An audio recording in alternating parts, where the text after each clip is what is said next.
Hello, everyone. It is I, Gacilius, and I'm here to talk about a game that I have been looking forward to for a very long time, and that game is Demon School. Demon School is a game that is developed by Necrosoft Games and published by Yeastbird Games. Yeastbird Games, if you've probably heard the name before, they are famous for publishing games such as World of Horror and Everdeep Aurora. They have many games under their belt, but those two are my top two I recommend by them. If you and also this game as well, wink wink. But before I get to more into that, let me talk to you guys more about Demon School before I get into talk about the graphics, aesthetics, gameplay, and sound effects, all the stuff the game. This is the game I've been looking forward to as one of my top RPGs for 2025. I played this game 2 years ago at PAX West. I went to PAX East last year to play it. This year at PAX East, I played it. This game is on that list, and let's talk about how this game lives up to the hype I have, and I'll tell you why this game is worth your time as an RPG fan or someone who loves or someone who just loves RPGs in general. So, also shout outs to Necrosoft Games and Usebit Games giving me access to this game to play it. What is Demon School before we get into the fun stuff? Demon School is a game that has elements of, I would say, the social RPG. I would say games like Persona, games like Summer 9, etc. These kind of elements of those kind of social horror, but it also has excellent combat and tactic games. So it's more like a puzzle, whereas games such as like Disgaea, this hyper aggressiveness and how easy to use combat based on resources and everything. The game has an excellent social system. The art style is etc. Before we go into that art style, let's talk about the graphics and aesthetics before we start on the art style. So graphically and aesthetically, first of all, the art team, banger. The game mostly uses pixel art, but the interpersonal art between the cutscenes, where you get to see the character emote and even emote in pixel form, chef's kiss. Mwah. Love it. This game does a banger job of maintaining its aesthetic of this dark, moody, kind of atmospheric thing, but having an element of comedy in it, which is unintended. Intended or unintended, the game is just funny but also horrific because in this game, you play as Faye, a demon hunter by trade, I guess, and they're trying to solve a mystery by going to this mysterious island to pretty much stop the end of the world and convince people they're not crazy. Good luck with that. It's a wild ride. It's pretty crazy in that regard. Again, this game is right off the rails. It's such like I'm just gonna call this game what it is. It is the JoJo bizarre adventure of horror because it's so hard to take it seriously, but it's so on the sleeve of how beautiful comedic it is. Its graphic aesthetics represent that completely. The characters emote well, the art direction looks fantastic. I have to say, the main artist or character design of the game makes each character look distinct. Even people who are just normally have a sense of like prestige amongst them. You can sense their character by looking at them. Even if someone looks like a villain, you can sense there's something meaner, deeper to it. Even the mysterious professor you meet in the beginning, you sense there's something more about him, but you get to see that playful side of him, of how they speak or how they take how seriously take their job. So it's just kind of so fun and cool in that regard. And it definitely the game with its art direction managed the horror aesthetic, elements of comedy, and how I had to say the dripped out the characters look. A lot of the characters in this game look just immaculate based on their design and how they look. Characters look identifiable and they're also within their aesthetic, what they're trying to portray. Now, the next thing I want to talk about is the audio and sound effects. Oh boy. Okay, so audio wise, this game has no voice acting. Is that a problem? Not really. The text to the speed, the game is fast enough, or you read quickly and characters don't essay post. So that's good. So you don't have to be worried about losing voice acting. But the sound effects of the game is just great. When punching enemies and demons, the effects when you hit your full combos, the victory screen of "Go back to hell" gets me hype every time. Oh, by the way, Spirit Games, if you guys can make that into a T-shirt, you got my money, guaranteed, 100%. We'll pay for two XLs. Oh, Go Back to Hell. Holler at your homie. That right there is really cool. And one of the key points of the game that does a really good job, I would say people probably compare it to Persona in a say, is how very thematic and sound the music is when running around the island from doing quests and battles. The music feels so thematic and on point to each element of the game. They have great themes and it's catchy. And also the OST is purchasable. Please buy the OST. It's that good. Music in the game is phenomenal. I love the selection music of how your days are going. I love the boss battle music. I love how it turns up a notch when you fight certain bosses. It's just the sound design is so immaculate. From punching enemies to when zombies explode to demons going poof. It's really cool. The sound effects of when you win the battle, go back to hell. It's just top notch. It's just really good. This game has great elements of like jazz or like lo-fi music, or I would call like elements of electronica combined with like hard synths and elements of just creating an atmosphere, horror, or like the idea of fighting a demon is just fantastic. I can't fathom enough that the only thing that'll put the game to, in my opinion, higher than I would give it, it's just if it had voice acting. But it's so good, I don't even need the voice acting because I can hear the character's voice in certain thematics when they're talking to each other in the game, or with the certain music key plays in certain areas when you hang out with them and whatnot. So overall, audio sound effects, hard five. Bright down to perfect to the last minute detail. Like, so we're already kicking it off right here. The game sounds great. The game looks great. It matches the aesthetic great. Let's talk about the core, the meat and potato of every game, the gameplay. Now, Team in School has a lot of things going from it, from managing your time to hanging out with friends to build relationships to preparing and getting into battles. Now, this game does a really good job of not doing what other RPGs do with overload you with stats. Enemies in this game generally have not a lot of HP. I would say at most under 6 or 7 in certain scenarios, but not as high. And that's a good thing. Every attack damage you do ranges between 1 to 2 damage. There are multiple ways to do damage in this game. Some characters do damage and some don't.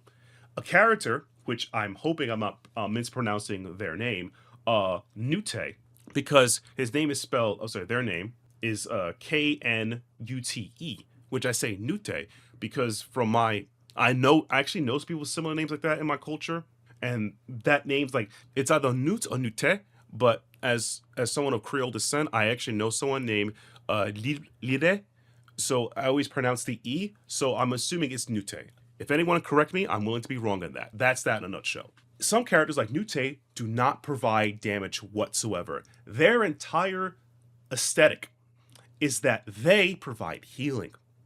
They're a pacifist. They're not about that violence, but they will help you do combos. But what they can do is that if you're already at max HP, each character has about 3 HP in the game. This is without items that increase their HP. When you're at 3 HP and they heal you, you get an attack bonus. That attack bonus allows you to do 2 damage instead of 1. So you can make your characters that do damage do double damage. There's another character such as Destin. Destin, when Destin hits a character, they shove them, doing into directions, allowing you to do more combos or shoving into enemies do more damage. Faye just punches people. Straight up, same idea, punches do damage.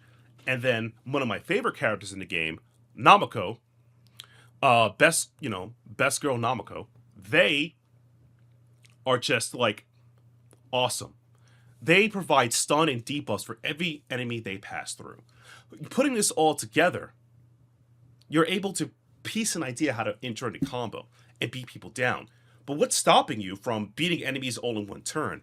Well, this game has a AP system where that each time you use a character or an ability, you are now stuck within a mechanic where I would say a mechanic is that, let's say you use Faye one time. The next time you use Faye, it costs 2 points. There's a limited amount of AP per battle. I believe it's less than 10. I think it's like 8. I've never checked the number, but I always know like you can't move somebody 4 times and then it's over. You can't do that. It's really, really good. So basically, you have to now plan out your move set and put it all together in some regard to symbolize your attack combos and like how you put pieces together. So you have to strategize with multiple characters you unlock in your story, but we start with the four right here. You have to position them to try to finish them quickly. Now, it is in your best interest to finish the fights as quick as possible within the time limit, because when you do that, you gain extra opal. Opal is the currency in the game that allows you to buy items and equipment, and in some situations, it allows you to buy items equipped to other characters to give enhancement for it. One of my favorite enhancement items for Nute, they're allowed to pass through enemies. For enemy they can pass through, they also apply a debuff as well when they heal, allowing Nute to have much more unique abilities so they can be more accessible in combat, besides I'm waiting for the buff combo thing. Now, what the game does is, I notice a lot of indie games are doing now, games like Katana Zero and Four Strike, is that this game has a planning phase and attacking phase. Once you plan out all your movement and do everything, you'll see it. The game will actively play it all through with all the actions you've done, and you get to see all your combos and glory, and that just feels so good. I never felt so empowered to like take my time to do cool combos. Anytime you do a combo is when two characters attack the same unit together or within the same lane of each other hitting an enemy, you'll see a graphic of them popping up doing their attack. It's so cool. That is such a cool mechanic. Again, it reminds me of the combo system in games like Disgaea. So this game rewards playing super aggressive and finishing enemy fast because it can hit you. This game also has enemy archetypes and types such as enemies with spirit, fire, flood. Your characters you play with your party will also have elements of this too. So you get to figure out, this does more damage, this is less damage. Is it worth to do this? Is it worth to do that? So it's kind of really cool. This is, again, and this is all the same elements of an RPG, but like streamlined and understandably simplistic, where you know that, oh yeah, spirit beats this. And by the way, you also have resistance to magic. So some characters, if you feel scared, can take damage for you. If they resist the damage, they take one less damage, which allow them to be, sometimes, if you want to play defensive, bait for your next turn combo setup. Again, there are multiple ways to do strategies, and the bosses in the game are very unique. Some of them deny space, some of them can deny turns, some of them even summon enemies and things to deal with in order so you can deal with it later. Now, each battle that is not a boss battle requires you to defeat a certain amount of enemies. Once you defeat a certain amount of enemies, you can seal the fight and says go back to hell, you win the fight. And again, the faster you do it, the higher your grade, the more opals you get, the more items you can purchase and things you can do to improve your team strategy and composition.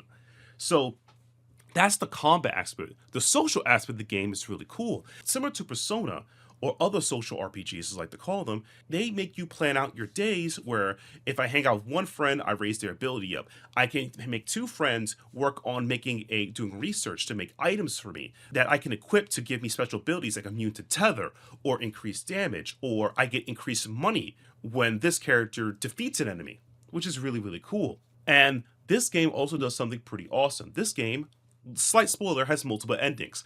I've only unlocked about 5 of those multiple endings, which I'm not going to spoil it. I'll probably unlock the rest of them. There's a lot more in it. Please check the game out. It's really good. So this game has tons and tons of replayability value in it. This is not a one-and-done RPG. Multiple combos to play into it. This game is just fantastic. And I hate to say it's probably, if not the best RPG gameplay I've seen in a while, because it's easy for anyone to pick up. Overall, what I give this gameplay, both on the social RPG aspect and the actual gameplay, it's a 5. It's just perfect on every level. It balances between what you want in a strategy RPG game and it matches what you want in a social game. So it matches both together and it rewards you on both fronts. So let's get this out the way. What's my final score of the game? Well, it's hard not to say it. This game has, if not the best aesthetics, one of the best OSTs I heard from an indie game in a long, long time. Probably one of the best gameplay loop mechanics of all time. Multiple endings in a video game. Multiple endings, and it's not that hard to get your. This game's pretty fast paced, so that's pretty cool. The social aspects are really cool, where I love the characters. I love comboing them. I love them more about them. I love half the fact they're on this strange island and hanging out with them and learning about who they are as people. I think this is probably the most fun experience playing a RPG this year. It's probably up there. So overall, a final score, it's a 5. It is my second RPG I recommend this year of 2025. That's a hot 5. Legitimately one of the GOATs. If this game was within the time frame or any game of the year, it would have won it free. I nominate this as best indie RPG of 2025. Hell, 2026. It's that good. It's going to win next year too. It's just that good of a game. I cannot recommend this game enough. It is so fun. It is so good. It's so rewarding. Its art aesthetic is so great. The only thing this game needs is in-person swag so I can buy. Trust me, I gotta drop that credit card. Just take the money. Take the money. I'm really recommending everybody. I don't care if this game is on sale, full price, get it now. This RPG will do everything for you. It will save your life. It will make you find love. It will legitimately get you hydrated.